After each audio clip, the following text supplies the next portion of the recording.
কেউ আপনাকে মেসেঞ্জারে মেসেজ পাঠিয়ে ওই মেসেজটি ডিলিট করলে আপনি আবার ওই মেসেজটি কিভাবে দেখবেন? তো এই কাজটি করার জন্য আপনি কি করবেন?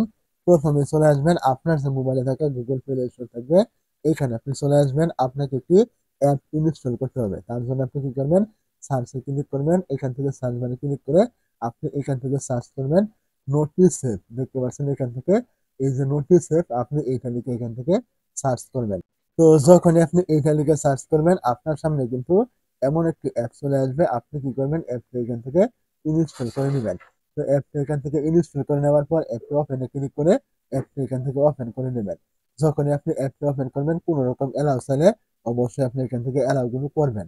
তো অ্যালাউ গুলো করে দেওয়ার পর এখান থেকে দেখতে পাবেন এই যে আপনার নেক্সট অপশন থাকবে। আপনি কি করবেন? এখান থেকে নেক্সট ক্লিক করবেন, আবার এখান থেকে নেক্সট ক্লিক করবেন। নেক্সট ক্লিক করে দেওয়ার পর আপনার এরকম অ্যালাউ চাইবে, আপনি এখান থেকে অ্যালাউ ক্লিক করবেন।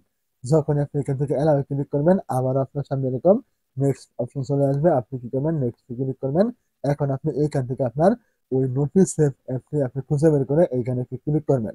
অ্যাপের উপরে ক্লিক করে দেওয়ার পরে এখান থেকে আপনি দেখতে পাবেন এই যে আপনার অ্যালাউ নামে মানে একটি অপশন থাকবে, এইটা আপনি এখান থেকে চালু করবেন এবং এখান থেকে অ্যালাউ চাইলে অ্যালাউ করে দিবেন। দেখতে পাবেন এইগুলো এখান থেকে চালু হয়ে গিয়েছে।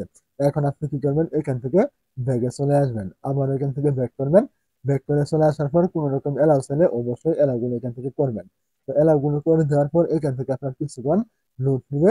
লোড নেওয়ার পর কিন্তু আপনি এখান থেকে আরো একটি নতুন ইন্টারফেস কিন্তু পেয়ে যাবেন। দেখতে পাচ্ছেন এরকম চলে আসলে আপনি আবার এখান থেকে এই যে নেক্সট, এখান থেকে নেক্সট ক্লিক করবেন। তো এইখান থেকে আপনি দেখতে পাবেন এই যে আপনার মোবাইলের যত অ্যাপ রয়েছে সমস্ত অ্যাপ কিন্তু এখান থেকে চলে আসবে। তো এই যে অ্যাপগুলো রয়েছে এইখান থেকে আপনি সমস্ত কিছু এখান থেকে অফ করে দেবেন। এগুলো এখান থেকে একটা একটা করে এখান থেকে অফ করবেন।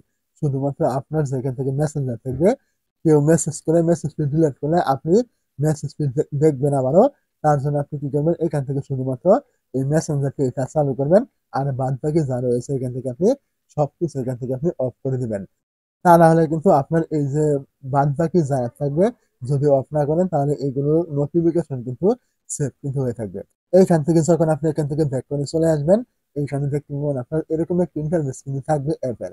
তো এখন মেসেঞ্জারে যদি আপনাকে কেউ মেসেজ করে ওই মেসেজটি ডিলিট করে দেয়, তাহলে আপনি এইখানে এসে কিন্তু যে মেসেজটি ডিলিট করবেন মেসেঞ্জারে, এইখানে কিন্তু আপনার শো করবে। আপনি কিন্তু এইখানে এসে ওই মেসেঞ্জারের লেখার উপরে ক্লিক করলে কিন্তু যে মেসেজটি ডিলিট করেছে ওইটা কিন্তু আপনি এখান থেকে দেখতে পারবেন।